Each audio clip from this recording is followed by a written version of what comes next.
ধন্যবাদ। আমরা এই মুহূর্তে এসেছি যমুনা ডিপোর কাছে। এখানে আমরা এসে যখন দেখেছি সকাল থেকেই কিন্তু অসংখ্য তেলের ট্যাঙ্কার তারা বিভিন্ন জেলা থেকে এসেছে এবং এই তেল নেওয়ার জন্য অপেক্ষায় লাইনে দাঁড়িয়ে আছে।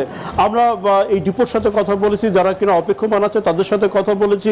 একটা হুলস্থুল পরিবেশ তৈরি হচ্ছে। আমরা যদি চিত্রটা একটু দেখাতে চাই যে এই যে যমুনা যে পেট্রোল ডিপো তার থেকে প্রায় আধা কিলোমিটার পর্যন্ত কিন্তু বিভিন্ন এই ট্যাঙ্কারগুলো অপেক্ষমান অবস্থায় রয়েছে। তারা যেটা বলার চেষ্টা করছে যে পেট্রোল পাম্প থেকে যে ট্যাঙ্কারগুলো তেল নেওয়ার জন্য এসেছেন, কিন্তু এই ডিপো থেকে একটা কোটা সিস্টেম করে দেওয়া হয়েছে যে প্রতিদিন নির্দিষ্ট হারেই শুধুমাত্র তেল সরবরাহ করবে এবং অতিরিক্ত চাহিদার কারণেই এই প্রত্যাশিত তেল না পাওয়ার কারণে কিন্তু এই জটিলতা তৈরি হচ্ছে।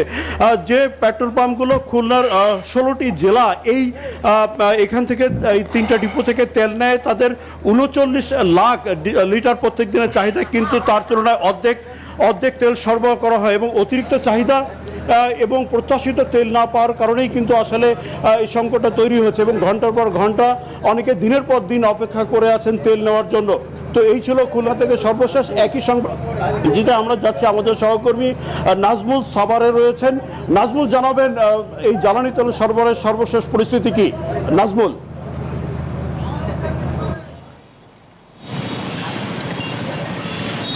মাকসুদ, আপনাকে ধন্যবাদ। আপনি যেমনটি খুলনা থেকে বলছিলেন, এই মুহূর্তে রয়েছি রাজধানীর প্রবেশ মুখে থানা রোডে এবং আমরা যদি দেখি যে দীর্ঘ লাইন দিয়ে সকাল থেকেই কিন্তু এভাবেই পেট্রোল পাম্পগুলোতে কিন্তু তেল সংগ্রহ করছে এবং আমরা দেখছি যে বাইকাররা কিন্তু এখানে এসেছেন এবং তারা কিন্তু ভোর থেকেই আমরা যদি দেখি যে ঘন্টার পর ঘন্টা কিন্তু এভাবেই তারা তেলের জন্য কিন্তু অপেক্ষা করছে এবং এখানে আসলে তেল দিতে যে মোটরসাইকেলে কিন্তু 200 টাকার করে তেল দিচ্ছে বলে পেট্রোল পাম্প কর্তৃপক্ষ আমাদেরকে জানিয়েছেন এবং এখানকার যেসব প্রাইভেট কার রয়েছে সেই প্রাইভেট কারে কিন্তু 1000 টাকার বেশি দেওয়া হচ্ছেন এবং চাহিদা অনুযায়ী আপনার যদি বলি যে সাভার, ধামরাই, আশুলিয়ার অধিকাংশ পেট্রোল পাম্পই কিন্তু এখন বন্ধ এবং যার ফলে কিন্তু এখন আমরা দেখছি যে পেট্রোল পাম্পগুলোতে কিন্তু যে এভাবে ভিড় হচ্ছে এবং যে সীমিত আকারে কিন্তু আসলে তেল দিচ্ছে পেট্রোল পাম্পে।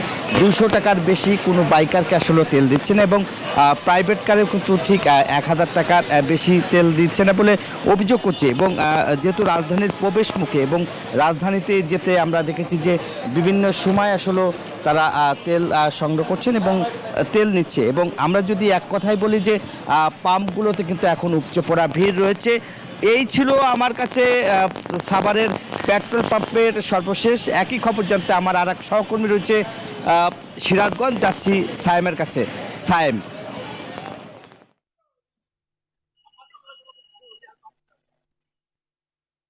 সিরাজগঞ্জের যে উত্তরাঞ্চলের যে বৃহত্তর তেল ডিপো বাগাবাড়ি তেল ডিপোতে রয়েছে, এখান থেকে কিন্তু সকাল থেকে কিন্তু যে লরিগুলো এসেছে সেই লরিতে কিন্তু তেল নিয়ে তারা কিন্তু চলে যাচ্ছে। তবে এবার তেল নেওয়ার ক্ষেত্রে কিন্তু নির্দিষ্ট পরিমাণ রেশনিং পদ্ধতিতে তেল বিতরণ করা হচ্ছে, যে কারণে কিন্তু যে এই তেল ডিপো থেকে রাজশাহী, রংপুর এবং ময়মনসিংহ বিভাগের 20টি জেলায় তেল সরবরাহ করা হয়ে থাকে।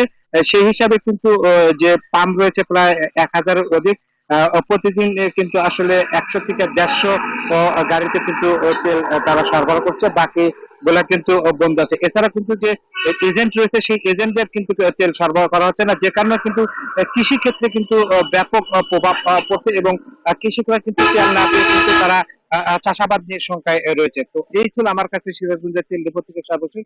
ফিরছি রয়েছে সামাদ আপনার কাছে। বিকাশ পেমেন্টে 10,000 টাকার বেশি অফার। শপিং চলছে তো।